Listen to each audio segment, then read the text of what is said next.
Вітаю, спадарства, з вами падкаст Вальнадумства, вітаю, Францішак. Усіх вітаю, а сёння ў гасцях у нас яшчэ ў дадатак акрамя нас з Лёшам. У мінулым доктар-радзінолаг, у цяперашнім стендап-комік беларускі, а ў будучым, а менавіта пасля этого падкаста, беларускі лібертарыянец Антон Дзюбайло. Прывітанне, спадарства, усіх рады вельмі бачыць, дзякуй, што запрасілі. Дякую, што папрасіўся, гэта не такая... Так, дарэчы, чэшна. нашим гледачам трэба распавесці, што я літаральна напраціўся ў гэты падкаст, таму што мне вельмі падабаецца.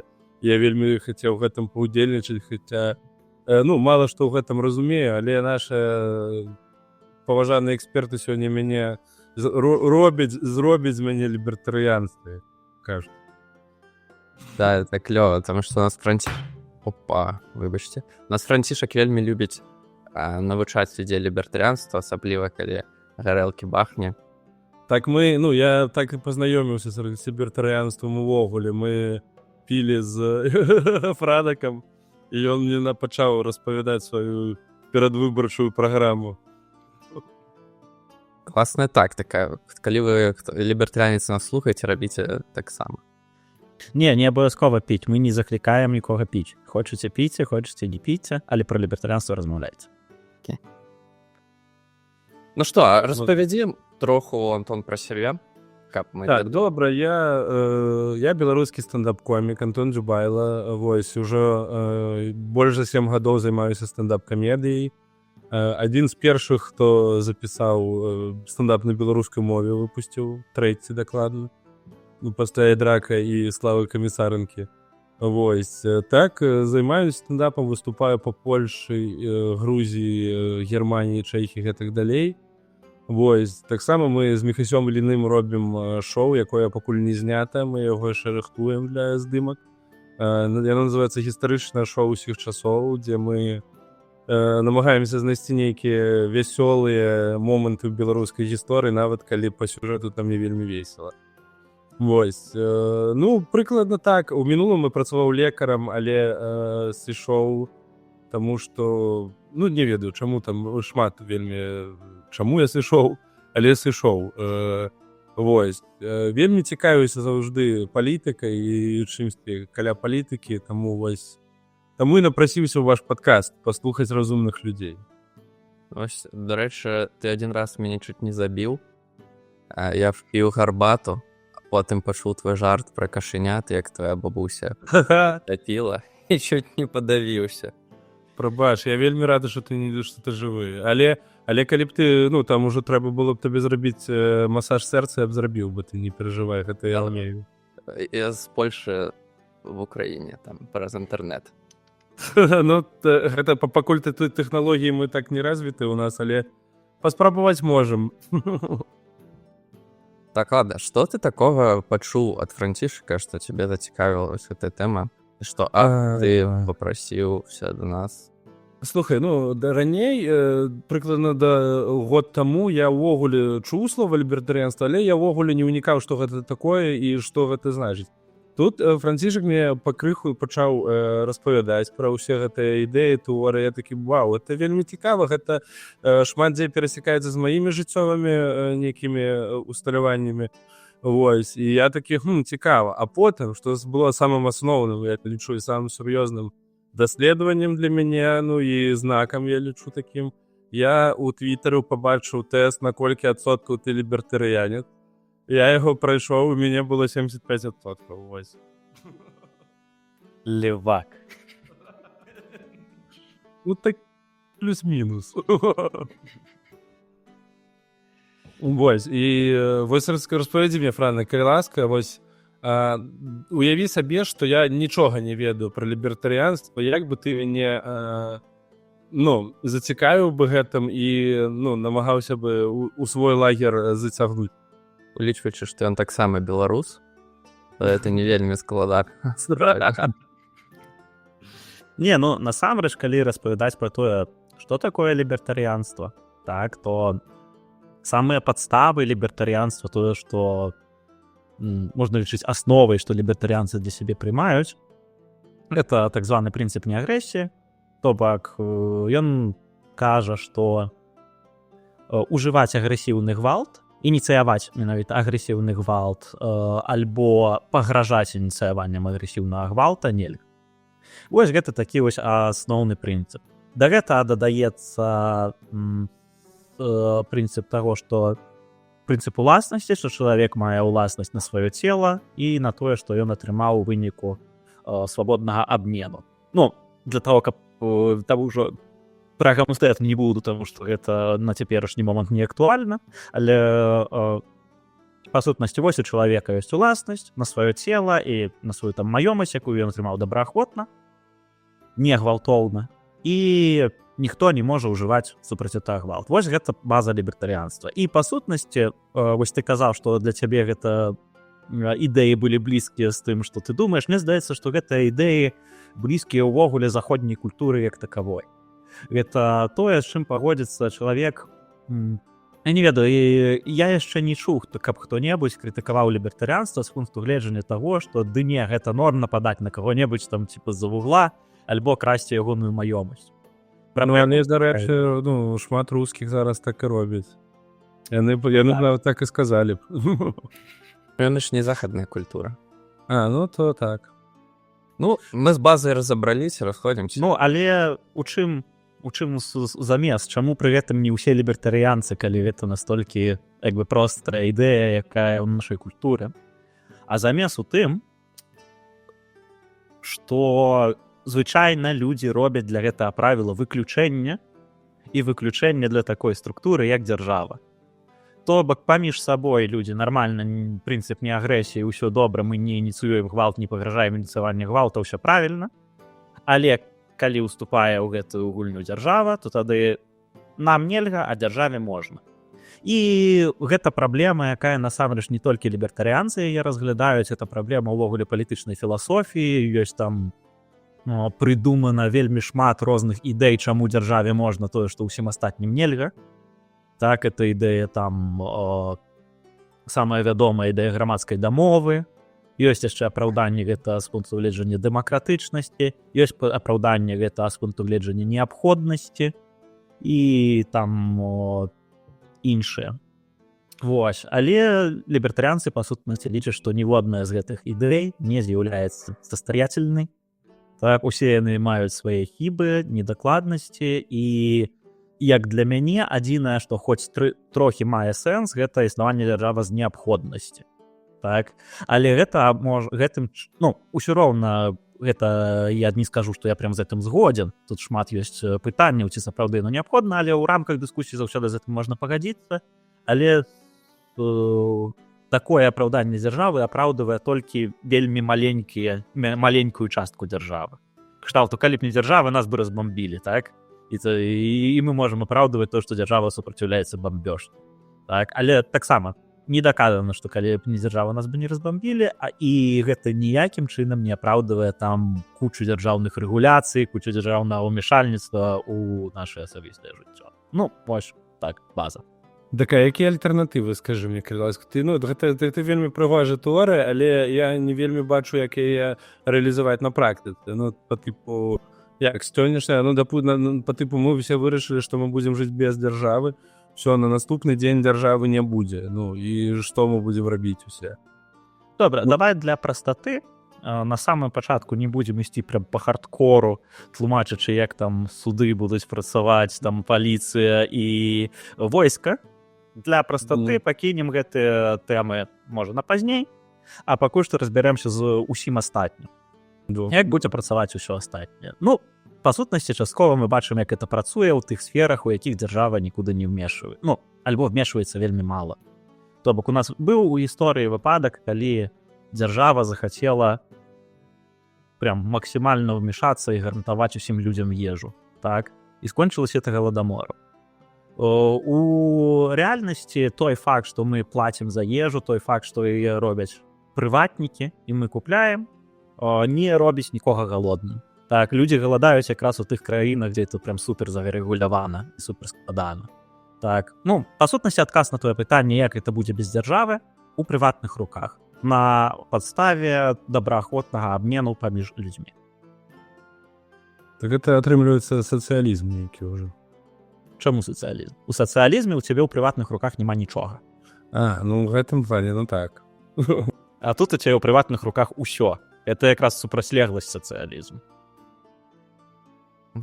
Ну, напрыклад, скажы мне, вось у меня такое пытанне ёсць, напрыклад, будуем утопію, так? Мы пабудавалі, напрыклад, у Беларусі ўсе такія сталі самапазнаныя і вырашылі, што цяпер мы жывем па прынцыпах лібертарыянства, так? Дзяржава перастае існаваць.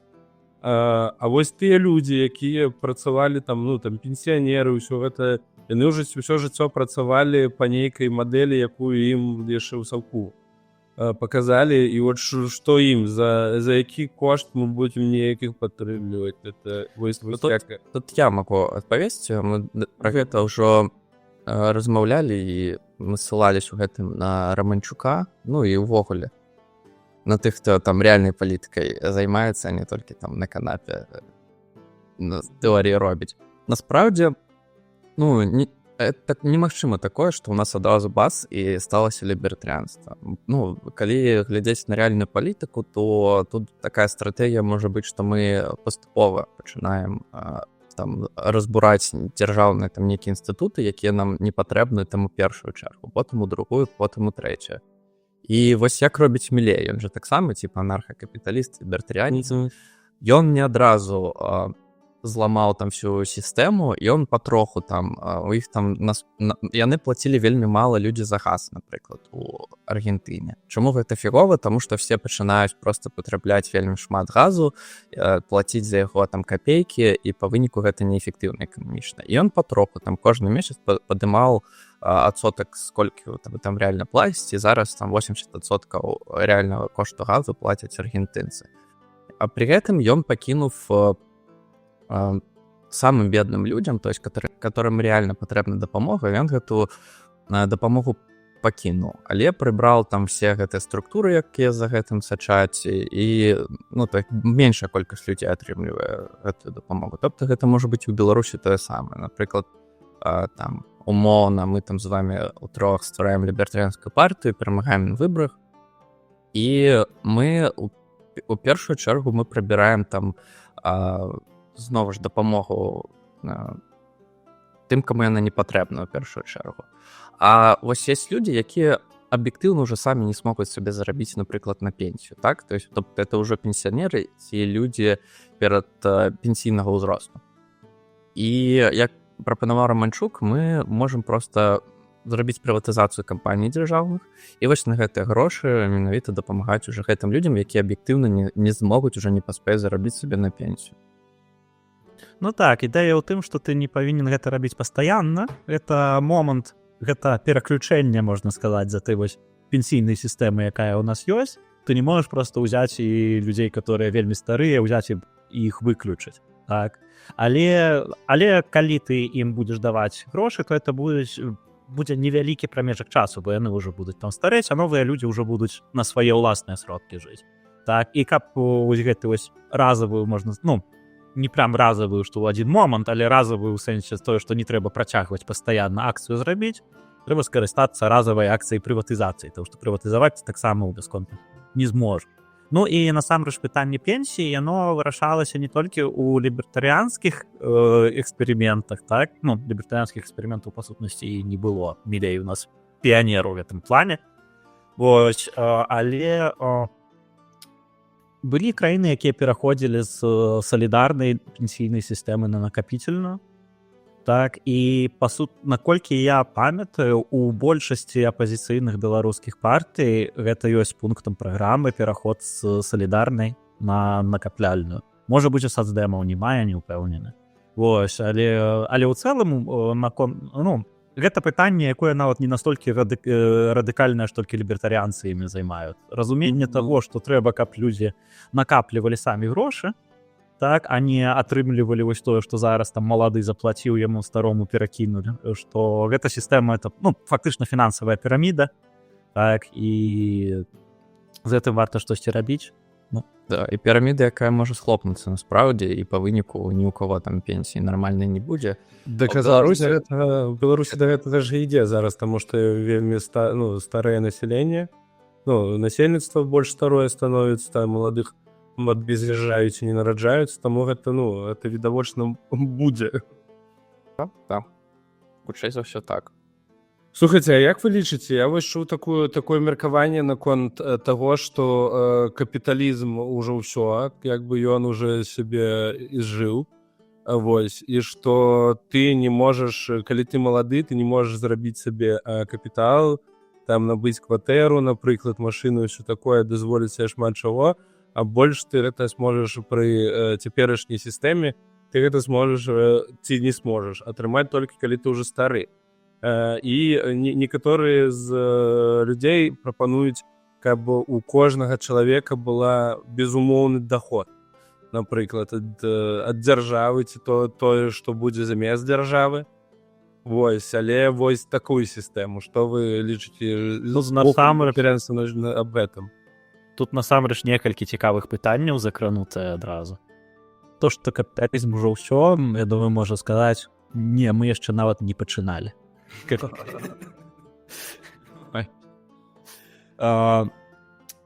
Наконт безумоўнага базавага даходу насамрэч ёсць нават частка лібертарыянцаў, якія лічаць, што это добрая ідэя ў параўнанні да сённяшняй сацыялкі. То бок это, канешне, ўсё роўна не будзе лібертарыянскае грамадства ці што-небудзь такое, але гэта будзе лепшая ідэя, чым куча сацыялкі, якая ёсць зараз, прынамсі таму, што сацыялка гэта будзе прасцейшая, так, і яна будзе не дыскрымінуючая, што ты не атрымліваеш грошы за таго, што ў цябе ніхера не атрымліваецца, так, а атрымліваеш грошы вось проста так, і ў цябе ёсць, як бы, часта падымаецца пытанне, асабліва ў краінах, дзе сацыялка высокая, то чалавеку проста невыгадна ісці працаваць. Так, што ты можаш заставацца і не працаваць. І безумоўны базавы даход, ён як бы твой гэты даход, ён не залежыць ад таго, ці ты ідзеш працаваць, ці ты не ідзеш працаваць, і ў гэтым плане частка лібертарыянцаў лічыць, што гэта ўсё ж такі лепш, але мне падаецца, што гэта частка яна ў меншасці. І ў цэлым ідэя ў тым, што калі сацыялку і захоўваем на нейкі прамежак часу, то это павінна быць вельмі адресная падтрымка тым людзям, якія, інваліды, якія не могуць працаваць, у прынцыпе, ці што-небудзь такое. Тыя людзі, якія ў такім безвыхадным становішчы і не больш таго. А ў ідэале нават гэтая сацыялка павінна перарасці ў дабрачыннасць, але для гэтага ўжо трэба, на мой погляд, каб людзі разбагацелі пры капіталізме, так, набралі сабе больш грошай, тады ўжо яны змогуць і больш даваць на дабрачыннасць. Вось, наконт мяшканняў яшчэ, наконт кватэр, наконт таго, што сёння і праблема жыллёвая, гэта сапраўды вельмі вялікая праблема сёння ў заходнім свеце, што вельмі даражаюць кватэры, вельмі цяжка там купіць сабе жыллё, цяжэй, чым гэта было раней, хаця ў цэлым узровень жыцця людзей расце. Так? Але менавіта ў пытанні кватэр, гэта становіцца супердорага, і пытанне ў тым, каб гэтую сферу дэрэгуляваць, каб было прасцей будаваць новыя кватэры, каб у любой сферы ёсць вялікая колькасць рэгуляцый, якая не патрэбная. Гэта вельмі часта даходзіць да абсурду, асабліва ў выпадках розных санэпідаў і гэтак далей. Вось неяк я там размаўляў з адным беларусам, які меў бар у Вроцлаве, калі бары былі закрытыя з-за ковіда. Так? І частка бараў адкрывалася. Так? І ў судах яны як бы выйгрывалі у санэпіда, таму што, дарэчы, вось прававая дзяржава ў Беларусі такое хрень, я што ты ў судах выйграеш у санэпіда, але яны выйгрывалі ў санэпіда, што яны мелі права гэта зрабіць, бо не ўведзена надзвычайнае становішча ў краіне, а гэта значыць, што тыя змены, якія там зрабіў гэты парламент, яны неканстытуцыйныя. Вось, і яны адкрываліся і існавалі. Я пытаюся ў гэта чувака, а ты чаму не адкрыешся? Так, мы пілі, дарэчы, у ягоным баре, але з закрытымі дзвярмі, за закрытымі шторамі там і гэтак далей. Так, і я яму кажу, людзі адкрываюцца, я быў у гэтых завідухах, яны ў судах выйгрываюць, чаму ты не адкрываеш? Ён кажа, ну, па факце, так, гэты лакдаун у тым выглядзе, які ён зараз ёсць, незаконны. У судзе ты выйграеш. Але ёсць праблема, калі санэпід захоча схапіць цябе за задніцу, ён цябе схопіць за задніцу. Таму што ніколі ў жыцці ты не будзеш падпарадкоўвацца ўсім гэтым абсурдным рэгуляцыям, якія санэпід робіць, там, у якім месцы ў цябе агнетушитель стаіць, там, это у Беларусі быў такі прыклад з гэтымі, з лякарні закрывалі гэтыя прыватныя на нейкі час, не памятаю, колькі, 2 гады таму, 10 каля таго, так, было такое, і да чаго яны дакалупваліся? Да таго, што там, здаецца, то было такое, што пажарныя патрабуюць, каб у цябе быў доступ да акна адкрытага, а менты патрабуюць, каб у цябе рышоткі там стаялі. Так, і вось ты у безвыхадным становішчы. І глупая рэгуляцыя, яны існуюць везде. Можна нават у пэўным сэнсе сказаць, што ўсе рэгуляцыі глупыя.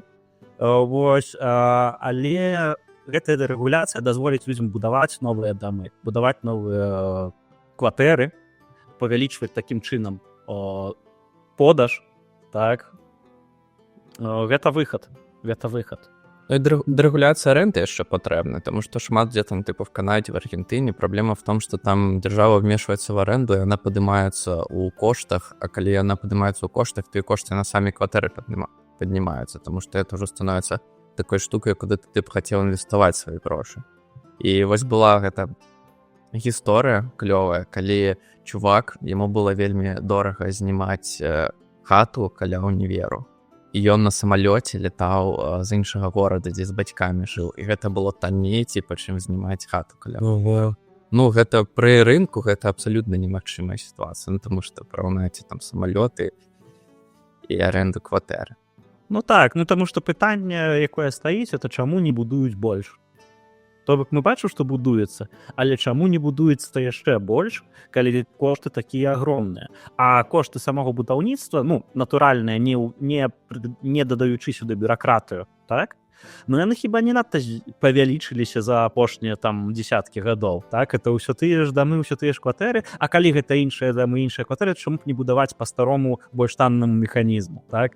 Дзе гэта было танней і гэта каштавала танней. Ну, значыць, менавіта дэталяў наконт будаўлянкі я не ведаю, але выснову, якую мы можам зрабіць, значыць, усё ж такі не аплочваецца гэта. Значыць, альбо ім ліцэнзію не даюць, альбо дазвол нейкі не выпісваюць, альбо уводзяць дадатковых куча рэгуляцый, якіх там раней не было, якія павялічваюць кошты будаўніцтва гэтых кватэр. Так, ну, у Вроцлаве, напрыклад, у час, ці прынамсі горада, не скажу, што ўвесь, там ёсць такое, што ў цябе вельмі змяняецца рэгуляцыя, калі ты будуеш вышэй, чым некалькі там паверхаў. Так? То бок табе выгадна будаваць нізкія дамы. Так? Хаця пры такім агромным попыце на кватэру, і улічваючы тое, што кошт на зямлю, ён таксама як бы высокі, так? Табе хутчэй у гэтым рынку выгадней было б пабудаваць высокі. Але тут вмешваецца дзяржава, якая кажа, не, ты будуй свае 5павярховікі, ось, і там людзі будуць жыць. Нічога не баю супраць 5павярховікаў.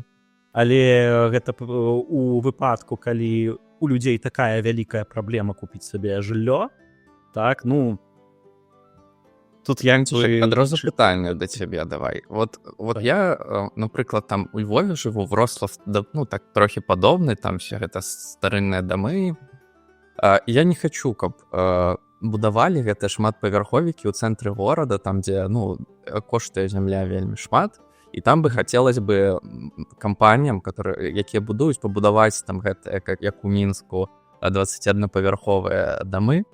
А вот мне не хочется гэта бачыць. Вот як лібертарыянцы вы вырашылі гэтую праблему? Што вот ёсць людзі, якія не хочуць, каб вось будавалі. Так, ну, па сутнасці, тут пытанне ў тым, што адныя людзі хочуць аднаго, другія людзі хочуць іншае. Адныя людзі хочуць займець сабе жыллё, другія людзі хочуць добры від з акна. Так, і як мы выбіраем, хто ў прыярытэце, можна так сказаць. Ну, проста, хто больш заплаціць. То бок, калі для вялікіх кампаній будзе аплочвацца, пабудаваць там, не ведаю, бюровец такі, як у Варшаве ў цэнтры стаіць, ці што-небудзь такое, будзе аплочвацца больш, чым для ўсіх людзей, которые там карыстаюцца за старога горада, там жа агромныя грошы на турызме ідуць у гэтым месцы. Так, і турызм нашмат больш прывязаны да гэтага месца, чым Віжовец. Так, то бок гэты Віжовец, который у цябе гэты хмарачос, прабачце, што я ўжо паланізуюся трохі Віжовец скажу. Гэты хмарачос, які як бы не такая вялікая розніца, ці ты паставіш у гістарычным цэнтры, ці ты паставіш трохі далей, так, то твайму інвестару нашмат як бы сэканоміць грошы, паставіць там на 100 метраў у бок, што для яго вялікай розніцы не зробіць, а эфект будзе такі ж добры. А для тых жа чувакоў, которые там займаюцца гэтым, которые займаюцца турыстычнымі всякімі кнайпамі, так, ну, паланізмы, кавярнямі, і гэтак далей, то для іх эта розніца ўжо агромная. Таму хутчэй табе прададуць той кавалак зямлі па танным кошце, які знаходзіцца 100 метраў у бок, і ты надта не страціш, пабудуючы там свой хмарачос, чым вось у самым цэнтры, дзе у цябе там вялікі прыбытак. Але, канешне, ты ніколі не можаш гарантаваць свой від з акна. Ты нема ў цябе ніякай падставы, нават маральнай падставы, камусьці штосьці забараняць рабіць, таму што ў цябе это від з акна сапсуе. Таму што від з акна гэта ў цябе ты можаш гарантаваць толькі ў адным выпадку, калі ўсё, што ты бачыш са свайго акна, з'яўляецца тваёй уласнасцю. Ось тады ты гарантуеш табе свой від з акна.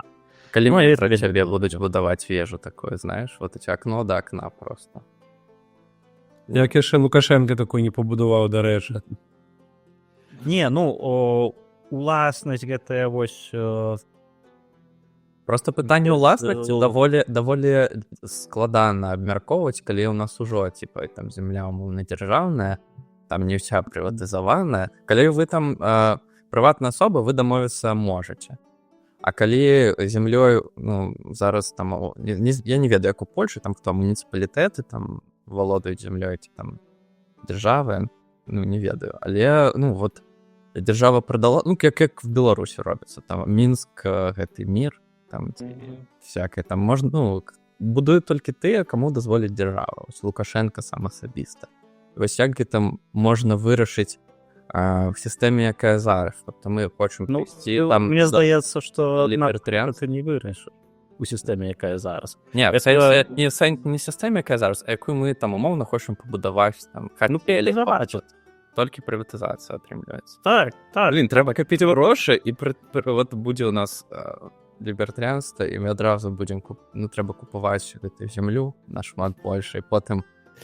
Ну, тут питання, насамрэч, складанае пытанне, над якім лібертарыянцам трэба думаць, так, якое не з'яўляецца адназначна вырашанае, гэта як грамотна гэтую прыватызацыю зрабіць, асабліва ў выпадку вось такіх вось дамоў, каб у цябе не адбылося вось такіх вось абсурдных сітуацый, па якіх ты гаворыш. Так, таму што калі тут будуюцца новыя дамы, ну, у Польшы, прынамсі, я бачу, так, то ў іх ёсць яны будуюцца з тэрыторыяй. Так, і у цябе адразу за межай гэтай тэрыторыі, канешне, можна штосьці адразу ввесці прям в стенку, так? Але у цэлым гэта тэрыторыя, яна, канешне, табе вкладваецца ў частку дома, ў частку кошту кватэры, якую ты купляеш. То бок нашмат танней было будаваць кватэры прям вплотную вось такімі вось штабелямі. І калі людзям залежыць толькі на грашах, то такія кватэры будуць будавацца, і не будзе там ніякага прасторы, нічога такога. Але людзям залежыць не толькі на грашах. Людзі могуць быць гатовыя заплаціць больш за тое, каб купіць кватэру, да якой нармальна можна дайсці, з якой нармальна выйсці, праехаць на машыне там, і каб сосед не глядзеў, як ты там сексам займаешся ў сваім пакоі. Вось. І любіў не супраць. Тыя, хто не супраць, будуць купляць кватэры ў адпаведных дамах. Так, пры адпаведнай забудове. Ладно, до речі, Францішек, ладно, це ми зрозуміли, у мене одразу от ми эту тему підняли. Ці можна у лібертаріанській Білорусі будучого, наприклад, ці там новій Білорусі лібертаріанській, там, як уже назовете, займатися сексом у парках, наприклад. І як лібертаріанці до гэтага ставяться? Улічваючи, що у нас доволі шмат правих лібертаріанців. Ну, увогуле, як бы, класічны адказ, анархакапіталістычны адказ вырашае ўласнік парка. Так, але тут мне падаецца, што гэта могуць быць пытанні дадатковых дамоваў. Гэта могуць быць пытанні, ну, напрыклад, окей, уласнік парка, а ці магу я там агаляцца са свайго акна, гледзячы на праспекта, да, я як бы знаходжуся альбо на балкон выйсці у такім выглядзе. Я як бы знаходжуся на сваёй тэрыторыі, так? Але людзям гэта будзе не падабацца, так?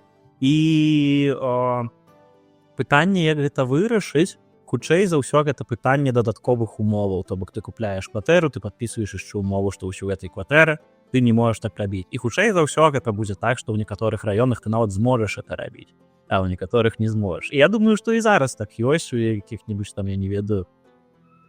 Это моя фантазія. Але уяўляю сабе, што ў якіх-небудзь штатах, у якіх-небудзь самых бедных раёнах, калі чувак выйдзе на свой падворак абсалютна голы, яму нічога за это не будзе. Я табе больш скажу, так і ў Беларусі можна, у мяне так сусед рабіў у вёсцы. Ну, і хто яму што скажа?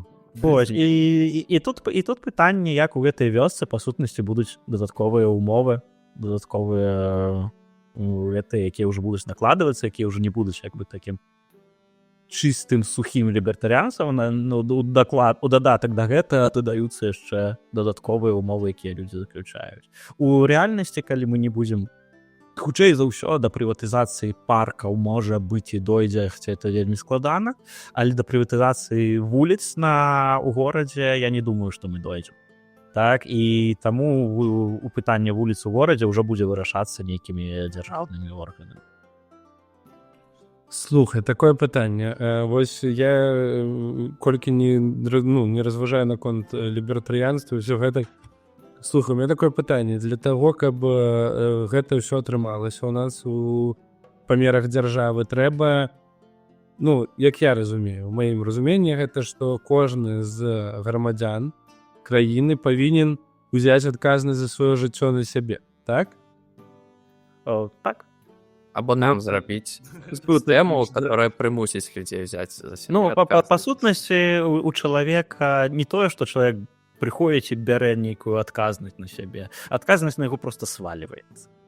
Так, гэта, ведаеш, з пытаннем адказнасці за сябе, ну, увогуле тут яшчэ ёсць смежнае пытанне, якое часта левыя падымаюць, так, што твой поспех — гэта не пытанне тваіх дзеянняў, тваёй адказнасці, а пытанне яшчэ ўдачы шмат у чым. І гэта, канешне, праўда. І мне падаецца, што тут аналогія, якая добра падыходзіць, это аналогія са здароўем. Так, то бок ці пабрэш ты ў 40 гадоў, залежыць не толькі ад цябе.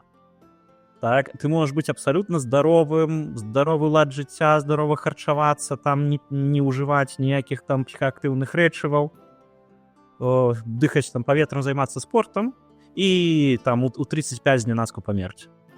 Так, а можа быць наадварот, што ты там дажывеш до 90 гадоў, ведучы абсалютна нездаровы лад жыцця. Тут ёсць фактары, якія ад цябе не надта залежаць. Так? Але пры гэтым гэта не значыць, што ў цябе няма адказнасці за сваё здароўе. У цябе ёсць адказнасць за сваё здароўе. Ты выбіраеш, ці ты будзеш падвергацца большай рызыкі, ці менш, ці ты будзеш піць, ці ты будзеш паліць, ці ты не будзеш піць, не будзеш паліць, ці ты будзеш там шыряцца гераінам, ці не будзеш шыряцца гераінам, ці будзеш займацца спортам, як ты будзеш харчавацца і усякае такое. Так? І з адказнасцю чалавека за сваё жыццё таксама. Як бы не ўсё ад цябе залежыць, так? Але адказнасць на табе ляжыць, як з гэтым усім будзе. Ну і тут пытанне ў тым, што калі чалавек бярэ адказнасць на сваё жыццё, гэта азначае, што ніхто іншы ўжо не адказны за ягонае жыццё. Так? Калі мы кажам, што чалавек не павінен мець адказнасць за сваё жыццё, это значыць, што хтосьці іншы павінен мець адказнасць за сваё жыццё. І калі гэты іншы не хоча браць адказнасць за ягонае жыццё, так, то што мы павінны зрабіць? Прымусіць яго? Ну, фактычна, дзяржаўная сістэма нас усіх прымушае ў нейкім сэнсе браць адказнасць за жыццё іншых людзей. Мы, канешне, ў пэўным сэнсе адказнасць за жыццё іншых людзей, у тым сэнсе, што мы не можам іх забіваць, так? Мы не можам рабіць іх шкоду і што-небудзь такое. Але ці чалавек там робіць добры выбар у сваім жыцці, ці дрэнны выбар у сваім жыцці, ці ён п'е пад заборам, ці ён навучаецца і гэтак далей. Калі чалавек зробіць дрэнны выбар, ён зрабіў дрэнны выбар, ён за гэта адказвае, ён жыве горш, і гэта справядліва. Калі чалавек зробіць добры выбар і пачне навучацца на нейкую паспяховую патрабаваную прафесію, альбо нават не навучацца, а проста знойдзець нейкую прадпрымальніцкую магчымасць і пачне рабіць бізнес, ён зробіць добры выбар, пачне жыць лепш. І гэта ягоная адказнасць, ён это зрабіў, і гэта справядліва. Хаця, канешне, ніякія гэтыя дзеянні нічога не гарантуюць. Ён можа там піць пад заборам, а потым яму там гэта у спадчыну атрымае $1 мільён. Так, а можа быць наадварот, што ён пачне там навучацца і так далей, ягоная прафесія апынецца незапатрабаваная, альбо яго проста аўтобус саб'е. Так. Не ўсё ад нас залежыць, але пытанне, што мы адказваем за сваё жыццё, ну, на мой погляд, это просто самая справядлівая сістэма, якая можа быць. Ну, добра аналогія, дарэчы, з здароўем. Ну, то бок, як я разумею, гэта такая натуральны адбор 2.0 по тыпу, да? Захочаш выжывеш, не захочаш не выжывеш. Я б не назваў гэта натуральным адборам, таму што ў натуральным адборы ёсць такая рэч, што так ты сапраўды не выжываеш у нейкіх сітуацыях. У пытаннях, калі чалавек, ну, вось, давай які-небудзь прыклад возьмем, якога-небудзь там хлопца Васі, які, ну, такі звычайны просты хлопец, які не надта добра вучыўся, можна сказаць, дрэнна вучыўся, школу прагульваў і так далей, і пайшоў у лепшым выпадку, ну, і ў ПТУ нават не пайшоў. Ніякай адукацыі не захацеў атрымліваць. Вось. І, канешне, у такім выпадку ён апынаецца ў горшай сітуацыі, чым ён бы апынуўся, каб ён зрабіў іншы жыццёвы выбар. Але ў чым фішка капіталізму, у чым красная фішка капіталізму, што ёсць куча прадпрымальнікаў, якія гатовы зрабіць гэты выбар за цябе. Так, людзі, чалавек, які можа працаваць, гэта для прадпрымальніка шмат у чым ресурс. Прадпрымальнік бача, што вось ёсць незадзейнічаная праца, а вось у мяне ёсць ідэя, як я магу эту працу задзейнічаць, каб зарабіць сабе кучу грошай. Так? І, канешне, чым больш гэта кваліфікаваная, запатрабаваная праца, тым больш прадпрымальнік хацеў бы яе ўжыць. Але нават на некваліфікаваную абсалютна працу попыт заўсёды ёсць. Так, і магчыма, што якраз самая некваліфікаваная праца это тое, на што попыт будзе найбольш стабільны у параўнанні да працы нейкай там больш складанай. Вось, і чувак можа заставацца ў сваім, там я не ведаю, дзе ён там вырас, так, і нічога не рабіць, але фактычна, ну, яму прыйдзецца і пайсці на нейкую працу, знайсці нейкую працу. І тут прадпрымальнік на падносе прыносіць яму вось такі вось некалькі прадпрымальнікаў выбар, што можаш пайсці вось тут на наш завод, гайкі круціць, можаш пайсці тут вось там прыбіраць па начах, пакуль у мяне там гэта, а можаш яшчэ нейкая ідэя. Тут залежыць ад таго, наколькі свабоднае прадпрымальніцтва ў краіне, ну і наколькі прадпрымальнікі самі па сабе крутыя будуць. Але па сутнасці ад таго, што прадпрымальнік можа свабодна рэалізоўваць свае ідэі і імкнучыся да багацтва, не абавязкова, дарэчы, да багацтва, можа быць да служэння людзям, там матывацыя можа быць розная, гэта не так. Лётон да маршу. Так, але за гэта выйгрывае просты чалавек, які нічога не хоча рашаць. Таму што прадпрымальнік пабудуе для яго завод. Прадпрымальнік арганізуе яму навучанне, як гэта зробіцца, як гэта было, напрыклад, даволі доўгі час, я не ведаю, ці зараз усё яшчэ ёсць. У айцішцы гэтыя бясплатныя курсы з тым, што ты потым можаш яшчэ пайсці працаваць тэарэтычна. Ну, я наколькі разумею, што зараз для джуноў сітуацыя горшая, ну, але яна ніколі добрай не была, але такі... Калі этот ковід пачаўся, то джуны там іх прям забіралі. Ну, окей, быў невялікі прамежак часу. Вось. Ну, але па сутнасці за свой кошт яны глядзелі, але, ну так, гэта трохі ўжо на больш кваліфікаваных, на больш соображаючых людзей. Але тое ж самае можна быць і пра звычайны там заводы, пра звычайныя прадпрыемствы, дзе трэба не надта складаная праца, і на яе трэба навучыць. І у чуваках суперкласная ідэя, што ён зараз будзе рабіць, не ведаю, новы трубаправод інавацыйны. Так, але там таксама трэба некваліфікаваная праца. Трэба навучанне, яму настолькі патрэбныя людзі, што ён возьмеце тых людзей і навучыць. Так. І чым больш мы даем прадпрымальнікам магчымасць так рабіць, тым больш выйгрывае такі вось просты чалавек, які за сябе думаць не хоча. Ну так да, як шмат людзей там едуць у Штаты, напрыклад, там знаходзяць сабе, здаецца, такі даволі простую працу, але яны там зарабляюць нармальна, жывуць нашмат лепш, чым у Беларусі, чым нават у Еўропе, і ўсё іх добра, тому што ў Штатах яшчэ адносна свабодны рынок. Адносна. Ну, але ў Штатах это ўжо ж такі трохі прадпрымальніцкая дзейнасць падняць задніцу з канапы і пераехаць у Штаты. Ну, так, Так, слухайте, у меня тут еще такое питание. Ну, мы тут размовляем про нерухомость, про бізнес, то все. Я крыху далёк ад гэтага, але зараз хочу запытацца про тое, да чаго я блізкі. Гэта сістэма здраваахоўвання.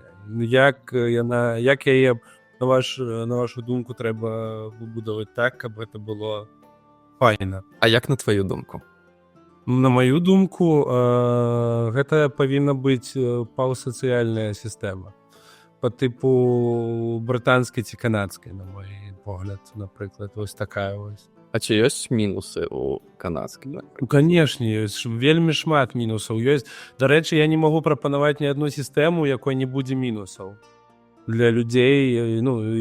Мы ж не можам як бы аторваць сістэму здраваахоўвання ад іншай палітыкі дзяржавы і ўвогуле ад таго, як сябе паводзіць улада той дзяржавы, палітычныя сілы і бізнес. Ну, вось, але я не бачу, мне вельмі цікава вось вас паслухаць, як у вашым уяўленні. Ну вот тут прыватна, плаціш грошы, атрымліваеш страхоўку, атрымліваеш доступ да медыцыны. Нема грошай на падставовую прыватную медыцыну, спадзяешся, што хто-небудзь табе добраахвотна яе дасць. Альбо ў пераходны перыяд, так, сацыялка, нейкі такі бон здраваахоўны для беднейшых, які тая будзе аплачваць самыя падставовыя паслугі. Вось. Ну і кажучы ўжо пра медыцыну, тут вельмі важна ўзгадаць, на мой погляд, прыклад Злучаных Штатаў, які часта прыводзіцца як дрэнны прыклад прыватнай медыцыны. Таму што ў Злучаных Штатах агромныя кошты, так, і ёсць меркаванне, што вось ты прыватызуеш, і вось будзе як у Штатах, то ты будзеш плаціць там $1000 за рэнтгенаўскі здымак пералома сваёй касці. Ну і пытанне, якое мы павінны задаць, а чаму яно там столькі каштуе? Ну, што там такога у самім здымку? Я разумею яшчэ працу спецыяліста, які мог там праверыць, але ты за сам здымак будзеш плаціць да хера. Вось, што беларуская дзяржава можа гэта дазволіць нават без чаргі, так, а беларуская дзяржава надта багатай не з'яўляецца. Вось, а там ты павінен плаціць агромныя кошты. І насамрэч я неяк зацікавіўся этой тэмай і пачаў разбірацца, чаму там так дорага. А дорага так таму, што па сутнасці там гэтая асацыяцыя медычная, якая ўсім гэтым запраўляе, гэта па сутнасці выйграўшы прафсаюз, які ўзяў і зафігачыў для сябе там умовы. То бок ты не можаш працаваць у медыцыне, калі ты не з'яўляецца часткай медычнай асацыяцыі. А гэтая медычная асацыяцыя, у сваю чаргу, абмяжоўвае, напрыклад, колькасць студэнтаў, якія могуць быць на медычных спецыяльнасцях. Потым гэтыя студэнты, якія там пройдуць, з іх яшчэ абмежаваная таксама колькасць, якія могуць выпусціцца. Потым у іх яшчэ там інтэрнатура, на якія таксама яшчэ больш абмежаваная колькасць. І проста вельмі штучна звужаецца колькасць спецыялістаў, якія выходзяць на выхадзе. І, конечно, у цябе атрымліваецца агромны дэфіцыт гэтых кадраў. Так? І кошты агромністыя з-за гэтага ўсяго. А простыя паслугі, нават прасцейшыя паслугі, не маючы дазволу ад этой медычнай асацыяцыі, ты не можаш зрабіць. Напрыклад, у Індыі я бачыў здымкі. Індыя, конечно, не самая там крутая краіна па вялікай колькасці прычын, але я бачыў здымкі, што ты можаш зрабіць рэнтген, ось як на камароўцы рэнтген, там чувак типа стаіць такі, што вось там захадзі, там это рэнтген сладкі, як первый любо. І можаш зрабіць здымак. Ён, конечно, ніякі не спецыяліст, які там штось там растлумачыць ці што-небудзь такое, але здымак свой ты будзеш мець. Так, ці не нейкія іншыя такія вось рэчы. І, па-мойму, гэта класна. Цікава. Ну, тому можна ставити ніякі рентгенівські кабінки, ведеш, як фотобудки. Побач з будками для самозабойства. Ні, до речі, можна просто зайти у комнатку для рентгенів і одразу там по типу 1000 включити здимку, оплатити. і гэта будзе таксама будка для самазабойства.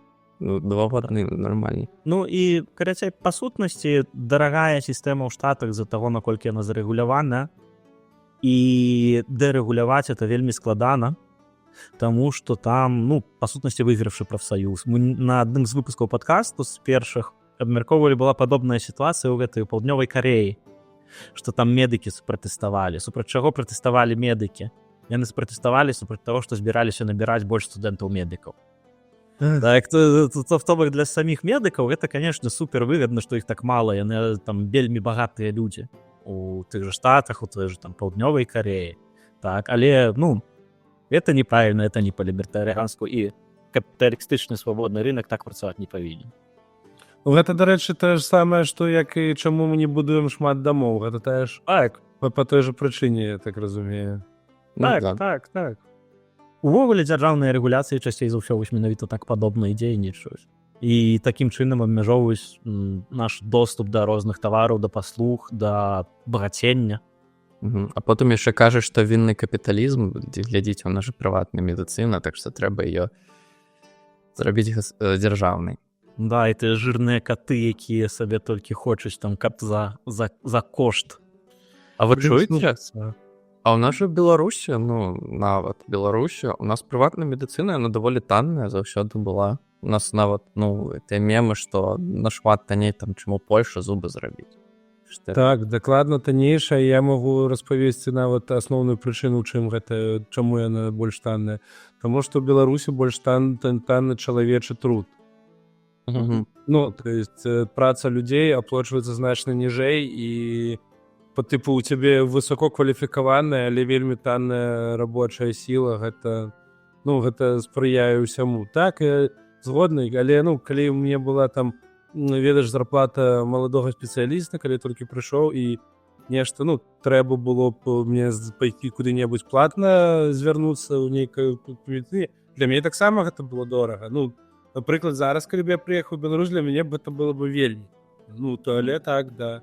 Но галоўная разніца ў аплачванні, ну, труда. У Беларусі вельмі танны труд людзей. Ну так.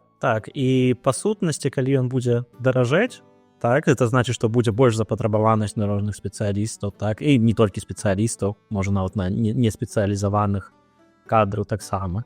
Калі гэта будзе даражэць, тады і людзі сабе таксама могуць больш дазволіць. Так, то бок, хаця і гэтыя кошты падымуцца, але і людзі будуць зарабляць больш. А што, на мой погляд, асабліва важна, гэта нават не намінальныя кошты, а тое, што каб гэтая праца была распаўсюджана эфектыўна.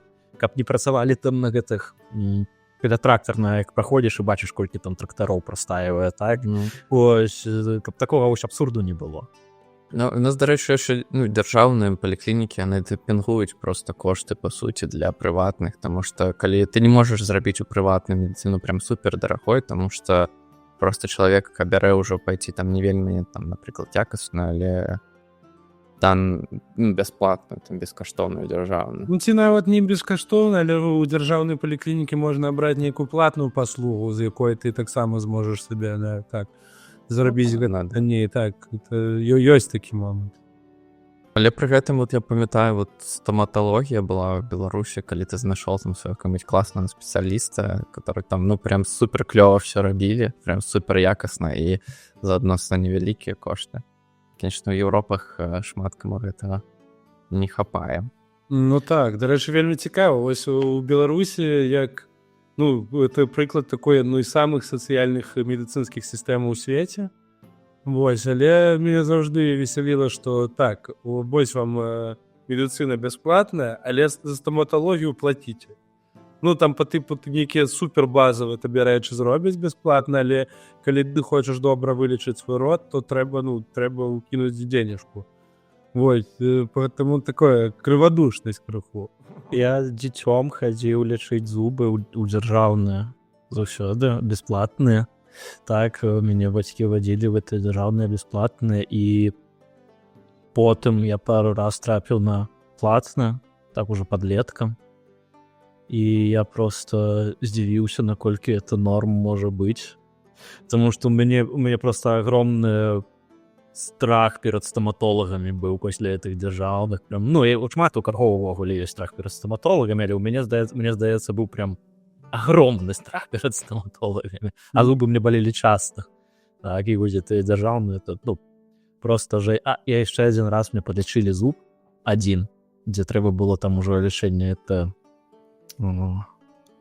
як яго, ну, карацей, дзе забіваюць табе ты зуб і там далечваюць.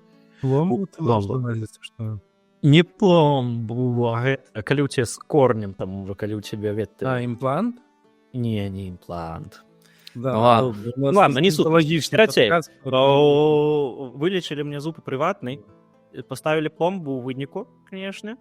Ось, я прыходжу у дзяржаўную лічыць наступныя зубы, бо яны былі не такія складаныя для лячэння. А ў іх запісана ў гэтым, у іхным там шытачку, што яны рабілі мне агляд, і мне гэты зуб трэба лячыць. І яны глядзяць, і яны пломбы не бачаць. Тому што там зрабілі добрую пломбу, якасную, а не гэтыя дзяржаўныя, а яны нават у дзяржаўных не ведаюць, што такія могуць існаваць. Яны толькі вось да гэтых вось жоўценькіх нейкіх там дзіўных пломб прывыклі і не маглі мне паверыць, што мне гэты зуб вылечылі. То бок яны бачаць, што ніякіх там праблемаў няма. Але яны не вераць, што ён быў вылечаны, бо яны это не маглі заўважыць. Слухай, ну тут я з тобой готовы падпрачацца крыху, таму што я табе скажу, што 60-70% лекараў, якія працуюць у прыватных клініках, яны таксама працуюць у дзяржаўных. Я ведаю, што ў Польшы, так? Ну, ты кажаш... У Беларусі таксама. У Беларусі там незначна адрозніваецца сітуацыя. Не, так тут пытанне ж не толькі ў лекарах, калі казаць пра стаматалогію, то там таксама, ну, кабінет, там і ўсё гэта. Таму што я памятаю вот якраз тэму в школе. У вас было такое, што в школу типа стаматологи приезжалі, у вас типа всім класам. Я памятаю, мне зрабілі там пломбу, яна праз паўгадзіны просто выпала, і больш я з таком ніколі не быў. Мамка сказала, типа, ты что, дурак, навошта ты ўвогуле туды пайшоў? У нас же есть, типа, ну, как... Зубы здоровы ўвогуле. Не, в сэнсе, што ёсць, ну, типа, што в дзяржаўных это бывае потым даражэй, що перарабляць, так. Чым адразу нормально, там, ну, трохі заплаціць, але ўжо на гады. Так, ладно, мы штосьці трохі адышлі ад тэмы. Так, адышлі крыху ад тэмы. Так, давайте павернемся. Можете мне, калі ласка, мне вельмі цікава, ці ёсць вось прыклады, мы сёння ўжо казалі пра Аргентыну, гэтак далей, прыклады перамог лібертарыянства як ідэалогіі, ну, па тыпу, якія поспехі ўжо ёсць у сучасным свеце. Увогуле, як бы лібертарыянства ў такім сваім абсалюце, так, нідзе і не спрабавалі цэлым... Ну, Мілей, можна сказаць, спрабуе зараз, так, да Мілея ніхто і не спрабаваў зрабіць блізкае да лібертарыянства штосьці. Па сутнасці, асновы Злучаных Штатаў Амерыкі, калі яна стваралася як дзяржава, адразу гаваруся, канешне, не лічачы рабства. І правы жанчын. Так, але... Такія вы зануды, канешне. Самае цікавае. Просто ёсць ідэя, што можна з лібертарыянства выпісваць, просто чалавека выпісаць з чалавека, і тады гэта, ну, ўжо да яго лібертарыянства можна не па-лібертарыянскі ставіцца. І мы в Штатах, калі выключыць чарнаскурых і жанчын, то, в прынцыпе, было нармальна. Ну, калі глядзяць Канстытуцыю Злучаных Штатаў, так, у Канстытуцыі там, наколькі я памятаю, нічога няма ні пра жанчын, ні пра рабоў, так, вось, што Канстытуцыя, яна была створана значна з вельмі лібертарыянскіх ідэй выходзіла, з вельмі лібертарыянскіх задумаў. Шкада, што яна зараз ужо, ей можна сабе задніцу падцерці з часоў 10 сярэдзіны 20-го стагоддзя, як мінімум.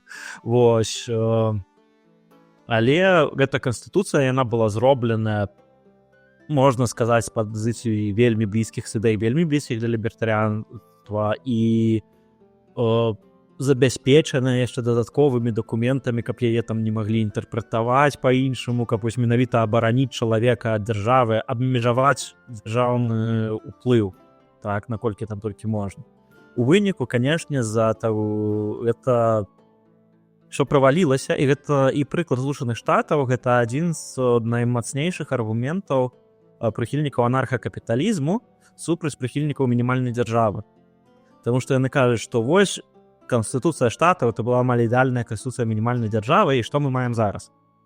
Так? І што ніякім такім чынам ты дзяржаву не свяжаш, можна так сказать, не абмяжуеш. Яна ўсё роўна вось такі вось разрастецца ў такого агромнага левіафана, якім з'яўляецца амерыканская дзяржава зараз, што там прэзідэнты назначаюць гэтых канстытуцыйных суддзяў, якія вырашаюць там справы так, як гэтым прэзідэнтам выгадна, і на канстытуцыю ўжо толкам ніхто не глядзіць. Ёсць вельмі абсурдныя прыклады трактавання амерыканскай канстытуцыі, якія там не трэба быць ніякім правнікам, каб разабрацца, што гэта абсурд. Напрыклад, там чуваку забаранілі у часы новага курсу Рузвельта.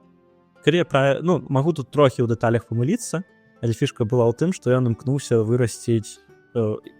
Там былі абмежаванні, якія ўвёў Рузвельт, это былі на абмежаванні ў тым ліку на колькасць того, што ў цябе там расце на тваёй тэрыторыі, там колькасць там жывёл і гэтак далей. І прымянілі супраць это, адного чувака за это наказалі, за тое, што он там зашмат там ці жывёл меў, ці раслін, ці чого, ці такое. Здаецца, раслін, але ён гэтых раслін расціў толькі, каб выключна карміць сваіх жывёл. Вось, і ён падаў у суд, што не канстытуцыйна, а Канстытуцыя США, яна як бы там напісана, што федэральны ўрад не можа ўмешвацца там у кучу там рэчаў, а сярод рэчаў, якіх федэральны ўрад можа ўмешвацца, гэта гандаль паміж штатамі. Так? І яму сказалі, што гэта забарона канстытуцыйная, па той прычыне, што з-за таго, што ты расціш гэтыя расліны для сваіх жывёл, ты не закупаеш іх. З-за таго, што ты не закупаеш, гэта ўплывае на кошты на рынку, а гэта ўплывае на гандаль паміж штатамі. Таму федэральны ўрад вельмі нават меў права забараніць табе расціць свае расліны для сваіх жывёл. Такі абсурд. Вяртаючыся да прыкладаў, прыклады эканамічных рэформаў можна назваць нават увогуле нават Польшу. Так, Польша ніякая там не лібертарыянская, але рэформы Бальцэровіча, рэформы прыватызацыі, гэта былі класныя рэформы, з якімі лібертарыянцы згодныя. Сюды ж можна невялікі прамежак часу ў Грузіі, калі быў Саакашвілі. Так, рэформы, якія там рэформы Бедукідзе, конечно, яны скаціліся ўсе назад вельмі хутка і не паспелі прынесці Грузіі нейкае вялікае багатства. Але гэта былі вельмі пролібертарыянскія рэформы. Калі браць выключна эканамічную сферу, і тут падкрэсліваю выключна эканамічную сферу, это Сінгапур. Таму што Сінгапур з вельмі беднай краінай з агромнымі праблемамі выбіўся. Лімонны Сінгапур, мы памятаем. Так, выбіўся ў лідары, і ў па рэйтынгу эканамічнай свабоды яны займаюць лідыруючыя пазіцыі. Іх вельмі мала рэгуляцый, у іх вельмі шмат дамоваў аб свабодным гандлю з іншымі краінамі. Хаця, канешне, калі мы сыходзім з сферы эканомікі, то Сінгапур ніякай лібертарыянскай краіны не з'яўляецца. Там і са свабодай слова праблемы, там табе і смяротнае пакаранне за траву могуць впаяць. Так што, вось так. Што бы вы абралі, свабоду слова ці вольны рынок? Ведаеш, Валерий, а у якой ступені у цябе няма свабоды слова? Я выбіраю вылкай глаз, калі што. У якой ступені у цябе няма свабоды слова, калі вольны рынок, і у якой ступені няма рынку, калі свабода слова? 100-0, 100-0. 100-0-0-100. То бок, у адным выпадку у цябе камунізм, але ты можаш казаць, што хочаш. Так. Так такого не может быть. Так. Гэтая сістэма немагчымая. Ось. Таму, у другім выпадку ты жывеш багата, але ты пакланяешься Сталіну. Не Сталіну, а свайму этому вождю, Мілею. Ось, ты пакланяешься Мілею і не можаш ні супраць яго сказаць. Ладно, ситуация нереальная. Так. Так. Увогуле, гэта пытанне вельмі актуальнае. Не можа быць не ў такой пастаноўцы, але тут цяжка зрабіць нармальную пастаноўку, таму што шмат хто кажа, што толькі эканоміка мае значэнне, а тое, што ў цябе там рэпрэсіі супраць інакадумцаў, гэта можна закрыць на это вочы, а хтосьці іншы кажа, што можна закрыць вочы на кучу рэгуляцый, на то, што людзі жывуць бедна, але затое ты можаш там свабодна казаць сваю думку. Я хутчэй у лагеры тых другіх, які кажа, што свабодныя думкі важней, таму што пры гэтым у цябе ёсць хаця б магчымасць кагосьці пераканаць і змяніць этую сістэму. Угу. Ну так, я дарэчы, таксама так лічу, таму што каб я лічыў інакш, што я б зараз, пэўна, заставаўся па Беларусі і ўсё ў мяне было б добра у цэлым. Цык у Беларусі рынка-то і няма. Ну, так. Больш ты жывеш яшчэ і багацею дадатак. Слухай, Франак, я вось хацеў спытаць, ты вось прывёў да прыкладу Канстытуцыю США, а ўсім вядома, што Канстытуцыя США ў многіх пунктах узяла нешта з першай Канстытуцыі ў свеце, якая была зробленая ў нас жа, так же? Ты пра статут ВКЛ? Конечно. Ты былі ў статуце Конституция просто. Статут это же, типа документы, але гэта не тое, чтоб Конституция. Першая Конституция ж у Францыі была, калі не памыляюсь. Якая вызнана прям Конституцыяй, прям документам, які... Ну, і я статут увесь не чытаў, але ён у мяне быў куплены, застаўся ў Беларусі, на жаль. І я яго там лістаў. Ну, ты людзі, якія ў цябе будуць вобшук шукаць, ім карысна будзе пачытаць. Ось, ну, але там гэта хутчэй зборнік законаў быў, гэта хутчэй зборнік правіл. Типа, калі ты зрабіў тое, то цябе там трэба наказаць, калі ты зрабіў не тое, то цябе там не трэба наказаць. Это не прям дакумент, які ўстаноўвае, чым ёсць дзяржава, які ў яе паўнамоцтвы. Это хутчэй вось такі вось крымінальны кодекс. Ну, не зусім. Але, хаця, магчыма, элементы Конституцыі там ёсць, я кажу, я ўсё там не чытаў, і гэта было даўно, і неправда, і слава памяти. Ну, але ўвогуле, насамрэч, беларуская традыцыя Вялікае княства Літоўска, гэта вельмі недрэнная традыцыя шмат па якіх пунктах. Калі прыбраць жанчын, чорных І рабоў. і 95% насельніцтва. Не, самае крутое ў ВКЛ, на мой погляд, гэта тое, што там была свабода веравызнання. І што было даволі рэдкасцю для тых часоў. Ну, адносна. Там ўсё ж такі, не заўсёды шляхта з рознай верай было ў аднолькавым станове. Ну, гэта ўжо калі палітычнае пытанне. Тебе не рэзалі за тое, што ты праваслаўны, ці католік, ці уніят. Ну, рэзалі, было тэндэнцыі, ты бой. Але это ўжо пазней было, калі як бы рэзалі. І шляхта розных правоў, колькі я памятаю, это было польскае патрабаванне. Это ўжо загаўкалі сабакі прыбеглі палякі і стала браць і так тых палякаў, як сабак. Слухай, вось такое пытанне ёсць да табе яшчэ, да вас, хлопцы. З сучаснай беларускай номенклатуры палітычнай каго можна хаця б аддалённа назваць лібертарыянцам, вось з тых палітыкаў, якія акрамя Лукашэнкі ёсць у Беларусі? Вельмі складана. Та нікога. З палітычнага ніхто не выказваў ніякіх думак лібертарыянскіх. Насамрэч, з кандыдатаў, то Канапацкая найбольш блізкая, так, таму што яна пра прыватызацыю гаворыць, яна пра перавод пені, прынамсі раней гаварыла, это зараз я там праграму не бачу, толькі там нейкія дзесьці там астаткі інфармацыі знаходзіў, але пра прыватызацыю яна гаворыць дакладна. Раней яна, калі у дэпутата сваёй ішла, яна казала пра перавод пенсійнай сістэмы яна не номенклатура, яна ўсё ж такі умоўная пазіцыя. Ну і дык і Гайдукевіч таксама, хаця хнеў. Не, Гайдукевіч номенклатура, ўсё ж такі.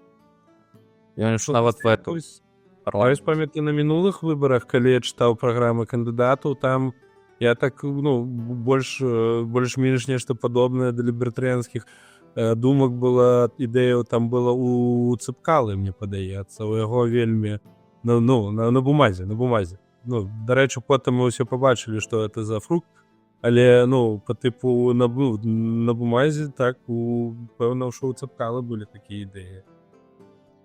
І гэты, калі я правільна памятаю, Бабарыка, калі казаў пра неяк спыталі пра Айн Рэнд, і ён сказаў, што у тэорыі гэта вельмі класная ідэя, якую яна даводзіць у Атланце. Як бы там на практыцы было, то я не ведаю, конечно. Тут праблема ў тым, што тады не было ні дэбатаў, нічога такога на эканамічныя тэмы. Тобто все казалі, што нам там трэба змяніць уладу і будзем ужо разбирацца, да. разбирацца. То есть я не чуў, чтоб там сабраўся Бабарыка з Цыпкалай і з Ціхановскім, такі давайте паразмаўляем пра эканоміку. Ну, не было ж такого. Усе была мэта, гэта ў першую чергу змяніць уладу, і тады штосьці можна ўжо пачаць рабіць. Вось, таму тут складана сказаць. Ну, я думаю, Дмітрыеў калісьці казаў, калі правільна памятаю, што ён калісьці быў лібертарыянцам, а потым прачытаў Кейнса ў турме і ўсё зразумеў і пачаў працаваць на Лукашэнку. Бля, так можа нам всем трэба пасядзець, каб зразумець нешта, таму нешта тут чэшым нешта, ўсё, нічога не разумеем, а трэба проста пасядзець у турме і ўсё зразумеем адразу. Насамрэч Азарёнка паслухаць проста. І калі я кажу пра паслухаць Азарёнка, мне здаецца, што насамрэч Азарёнак это самы чёткі прапагандыст. З усіх беларускіх прапагандыстаў яго трэба слухаць у першую чаргу менавіта таму, што ён шчыры. І ён паказвае пазіцыю ўлады такая, якая яна ёсць. Ён не імкнецца там рабіць выгляд, што штосьці там так, штосьці там не так і гэтак далей. Ён вось адназначны прадстаўнік таго, вось як лукашыст павінен думаць. Ідэалогіі лукашызма не прыхаванай. Так? Таму што можна колькі угодна хтосьці там скажа, да не, Лукашенко там дэмакратычны прэзідэнт і гэтак далей, з іншых прапагандыстаў, ён адкрыта скажа, што ён дыктатар, у яго няма ніякіх супярэчнасцяў у пазіцыі. Так? І таму, калі мы вядзем нейкую ідэалагічную барацьбу з лукашызмам, то нам трэба весці з пазіцыяй Азарёнка менавіта. Ён зрабіў для нас класную працу, што ён вывеў сутнасць лукашызму, і трэба, калі мы хочам пераконваць лукашыстаў, нам трэба пераконваць людзей, якія прытрымліваюцца, менавіта вось шчыра прытрымліваюцца такіх думак, як Азарён. Нам трэба свой Азарёнак з гэтага боку, каб ён тымі ж словамі, тымі ж выразамі таксама ім такой. Ну, типа, пояснял по масти, да, по фене. Ну, типа так, такой, типа, вы безродные свиньи, которые захватили власть в Беларуси, наплевали на ее историю, перемололи через свои вонючие брюха. Блин, а ведаеце, штосьці падобнае, гэта быў гэты Ціхановскі, я бы сказал. Мне ўвогуле успомніліся першыя відосы Прокоп'ева. Як ён там это генераліссімус картонны ці... Так, яшчэ ў такім нуарным стылю, такі, гэтыя відосы вельмі смешны. Ну, вось праблема, калі ў цябе няма ўлады, там, или ці якой сілы, то ты можаш сколькі заўгодна прыгожа размаўляць, але всем стане нецікава, рана ці позна, таму... Гэтаму, хлопцы, купляем сабе аўтаматы.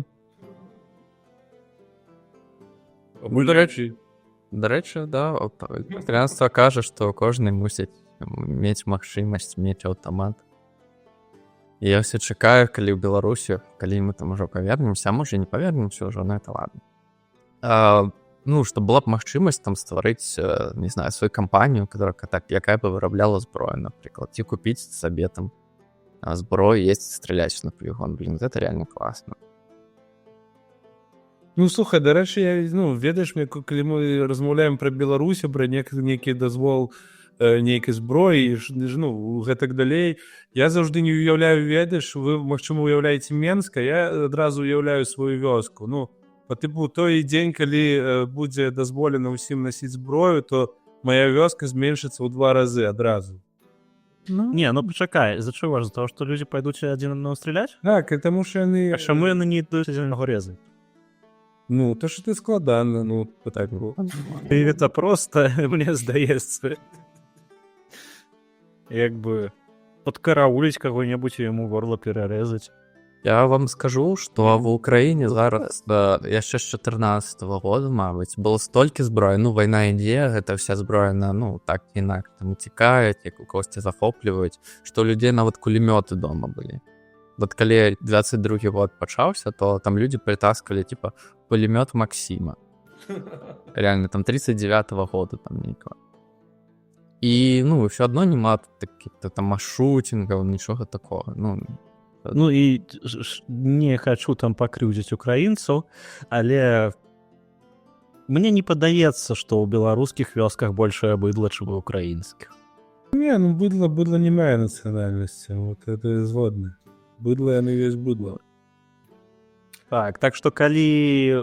Ну, я не думаю, што ва ўкраіне менавіта там мелі гэтую зброю, там асабліва інтэлігентныя людзі там ці нейкія там супервыадукаваныя ці там яшчэ што-небудзь. Я думаю, ну, я не ведаю, Лёша, ты, напэўна, больш ведаеш, хто там меў зброю, але мне падаецца, што па слаях насельніцтва сам хутчэй выбарка ў адваротны бок была, а можа і ўсе, так.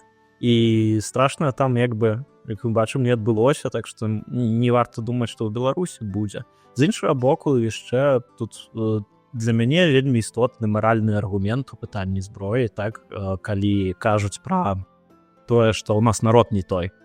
Так, у нас людзі вось такія-сякія, якія зараз пачнуць там страляць адзін аднаго. Вось каб мы былі там, я не ведаю, як шведы, напрыклад, ці хто-небудзь яшчэ, вось ім там адказныя людзі, ім можна дазволіць там насіць зброю, альбо там амерыканцы, у іх там ёсць гэты досвед, культура зброі праз стагоддзі, і таму ім можна, а нам нельга. І мне падаецца, што гэты аргумент, які б'е ў саму чалавечую годнасць, у самое тое, што моя свабода залежыць не ад таго, ці я рабіў штосьці дрэннае ці не, а залежыць ад таго, што я частка гэтай нацыянальнасці беларускай, а не частка нейкай там іншай нацыянальнасці. Тое ж самае, калі былі гэтыя размовы пра ковід, што вось там шведы, гэта нармальна, што ім там локдаун не ўводзілі, бо яны там выхаваныя і гэтак далей.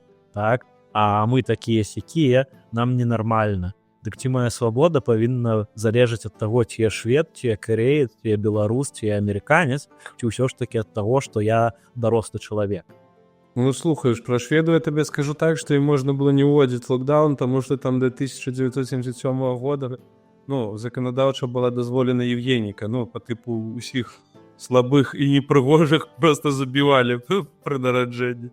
Поэтому, ну, по типу, я разумею, чому шведам можна не вводить, вы там иммунитет, видать, Та і чуйте, белорусы, мне здаецца, в этом нават плане мы даволі спакойныя все, такія даволі неагрэсіўныя, нават калі ты там, не знаю, у Мінску, ну, можа ўжо штосьці па-іншаму, можа сколькі гадоў там не быў, але ты прыязджаеш там на Зыбіцкую, напрыклад, і там дзесьці дзе бары ёсць, і беларусы там, ну, адпачываюць спакойна, нават п'яныя, там, ну, рэдка можна пабачыць нейкія бойкі, а вось калі прыязджаюць расейцы, то пачынаецца проста жэйч, што ўжо людзі самі завут АМАП, типа, разберитесь с этими быдланами. И при этом уражки там, ну, больше либеральное законодательство в плане зброи. И хотя они, может, там друг друга и стреляют, но до нас такие звестки так доходят. Ну, адзінае, што сапраўды больш проста зрабіць са зброяй, гэта мас-шутінг зафікачыць. Так? То бок, у такіх вось бытавых сітуацыях мне падаецца, што зброя не будзе надта мець уплыву. Канешне, адразу з'явіцца статыстыка, колькі зараз забойстваў з прымяненнем зброі, але я думаю, што яна вельмі кампенсіруе змяншэнне статыстыкі, колькі забойстваў з прымяненнем іншых сродкаў. Ну так, і разбояў менш стане, разбойных нападаў, ну, мне падаецца, калі будзе зброя ў кожнай. Так. Ну і, калі АМАП, калі врываецца да каго-небудзь у кватэру, можа вельмі нават чакаць, што там стаіць чарговы зэльцар, то, ну, будуць думаць дадаткова перад тым, як гэта рабіць. Ну, або будуць больш узброеных у Штатах, напрыклад, і страляць адразу. Таксама. Вось. І... Што, мас-шутінгі, так. Мас-шутінгі — гэта праблема. Мас-шутінгі — гэта праблема, якая можа з'явіцца з увядзеннем зброі. Так, і... Зараз, калі там школьнік хоча ўсіх там пазабіваць, то ён возьме нож, і яго хутчэй за ўсё нічога не атрымаецца, бо ён мала каго заб'е, альбо нейкім чынам усё ж такі знойдзець зброю, так. але калі ў яго будзе зброя дома, то канешне такая магчымасць будзе, і тут ніякага адказу тут як бы быць не можа. Фактычна верагоднасць такіх сітуацый пры ўвядзенні зброі ўзрасце. Вось. Але это не ва ўсіх краінах адбываецца. Это збольшага ў Штатах. А пры гэтым у Штатах менш тэрактаў, напрыклад, чым у той жа Францыі. Ну, Ну, а калі масшутінг зробяць на ВНС, так мы яшчэ і падзякуем. ну... Да, был у нас один выпуск, где мы размаўлялі пра тое, ці можна прапагандыстаў падрываць бомбамі. Калі вам цікава, то ён там з Міхасюком. Коротко для мяне распавядзіць можна? А мы не дамовіліся. Да, не сашлі з Францішакам. Он сказал, что там... Я гадаю, Францішка сказаў, што можна. наадварот. Я сказаў, што нельга, а Лёша і Міхасюк казалі, што можна. Мы з табой неяк паразмаўляем на гэты конт яшчэ. Ну, але мне, дарэчы, слушную увагу пазней зрабілі наконт Азарёнка, таму што я прыводзіў прыклад менавіта Азарёнка як самага жорсткага, такога, которому больш за ўсё хочацца морду набіць, так? Вось, і я казаў, што нават Азарёнка нельга, таму што ён дзейнічае ў рамках свабоды слова. Ну, там дадатковыя аргументы, не будзем зараз это абмяркоўваць, але мне потым ужо сказалі на важную дэталь, што Азарёнак вінаваты-то не толькі ў тым, што ён прапагандыст. За яго ж яшчэ і людзей садзілі, ён же яшчэ і данольнік. І там яшчэ ж гэта вось відос яшчэ быў, там дзе нейкі чувак сказаў, там типа фу, Азарёнак, а потым там пакаяльнае відэа з губопікам, у якое там Азарёнак влазіць і гэтак далей. І гэта ўжо іншая справа, але і тут я згаджуся, што Азарёнак вінаваты як вельмі нават, гэта не ў рамкі свабоды слова, што-небудзь такое. Але тут важна падкрэсліць, што віна Азарёнка і тое, за што Азарёнак можа быць наказаны ў будучыні, павінен быць наказаны ў будучыні, не звязаная менавіта з прапагандысцкай дзейнасцю, а звязаная з ягонай дзейнасцю з-за таго, што за яго рэальна там людзей там пасадзілі і так далей. Ну, в логіка, гэта ўсё адно не расстрэл будзе. Ну так. Ой, ладно, я думаю, што мы там... Той выпуск у нас мы прям колькі мы там гадзіны паўтары на гэтую тэму размусоўвалі. Да, не будзем. Так, слухайте, вось я вас паслухаў, хлопцы, ведаеце, што я думаю, што, напрыклад, гіпатэтычная сітуацыя, напрыклад, вось там праз 5, 10, 15 гадоў улада ў Беларусі мяняецца, мы пачынаем рухацца ў бок лібертарыянства, уводзіць, ну, ўсё больш адмяняць гэтае дзяржрэгуляванне, гэта адразу у любым выпадку гэта будзе шокавая нейкая сітуацыя для эканомікі. І мне падаецца, ўсё роўна знойдзецца той нейкі папуліст, які будзе крычаць, што ўсё гэта лухта, ўсё гэта гаўно, і што трэба жыць як у Савецкім Саюзе. І самае сумнае ва ўсім гэтым, што большасць людзей пайдуць за гэтым чалавекам. Ну, я ў гэтым плане лічу, што мы лібертарыянская схільнасць, што мы адказныя за тое, хто за кім там пойдзе. То ці пойдуць за ім, ці пойдуць за намі, залежыць ад таго, наколькі мы будзем больш пераканаўчыя, чым менш пераканаўчыя, чым ён. І прыклад Мілея якраз вельмі натхняе ў гэтым плане. Таму што Мілей паказаў, што нават такія радыкальныя ідэі, а Мілей ішоў з вельмі больш радыкальнымі ідэямі, чым ён насамрэч рэалізуе, так, нават такія радыкальныя ідэі могуць быць пераканаўчыя, могуць быць папулістычныя, і людзі за імі ідуць, і да цяперашняга часу ў яго высокая падтрымка. А гэта чувак, які там не ведаю, кампанія Мілея это ўвогуле асобная, гэта там ён, напрыклад, за бензапілой там хадзіў, што ён там будзе гэта там веткі дзяржавы там абрубліваць, там ён там апрануўся гэтым супергероем, там типа анкапмен, ці хтосьці там такі чорна-жоўты і ўсё такое. Ну, але ён ведаў падыход да свайго народа, і пры гэтым на дэбатах ён быў вельмі канкрэтны, вельмі чёткі. Так, і ён выйграў выбары, і гэта быў сюрпрыз для ўсіх лібертарыянцаў па ўсім свеце. І калі ў Мілея атрымаецца, то можа і ў нас атрымаецца. Ну і прикол в тому, що тобі не потрібно переконати усіх.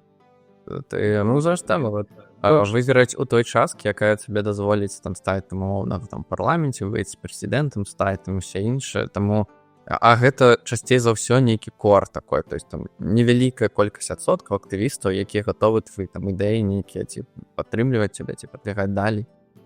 Таму все рэальна. Так, большасць усё роўна галасуе як усе. Так, як бы там ні было. Трэба пераканаць тых, хто мае нейкі незалежны розум, каб усе падумалі, што ўсе галасуюць за лібертарыянт. Добра, калі зробім партыю, я буду за меды адказваць. Калі мы вернемся ў Беларусі, зробім партыю. Добра. Правда, колькі нам там па 60 ўжо будзе, магчыма. Ну тады можа яшчэ дапаможнікам нейкога-небудзь трэба будзе ўзяць 50-гадовага памаладзей. Але гэта клёва, што я бачу зараз у лібертарыянскім рухе такую свежую кроў. Нас вельмі шмат там і маладых людзей, якія ў будучым стануць, там будуць развівацца.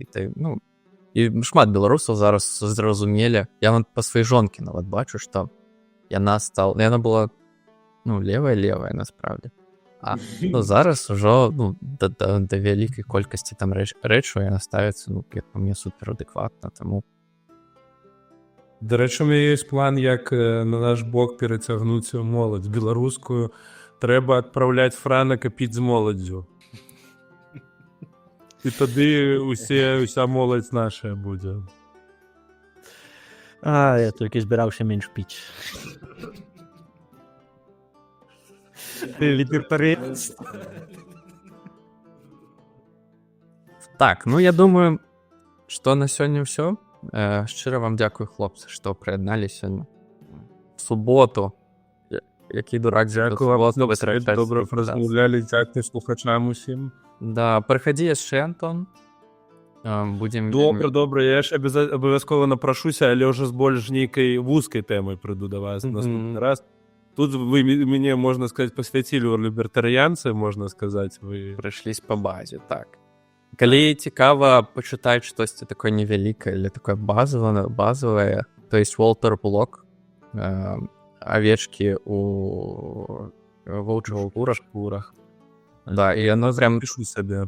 Да, я магу потым выслаць на свой. Я буду вельмі удзячны, Фран. І, дарэчы, я магу на нашым канале Тэлеграме я магу выслаць спасылку на адзін іншы тэлеграм-канал Hyde Park Library, дзе вельмі шмат у асноўным перакладзеных на расейскую, але некаторыя і не перакладзеныя, такіх каля лібертарыянскіх кніг выкладзена бясплатна для спампавання ў розных фарматах. Там ёсць PDF-кі, ёсць всякія там не PDF-кі, ёсць нейкія нават аўдыокнігі. Вось, так што вельмі класная штука. Я гэтым каналам шмат карыстаўся, калі спампаваў кнігі, так што там слухачы нашы, сачыце, хутчэй за ўсё спасылка з'явіцца у нас. Все, да побачення. Да побачення.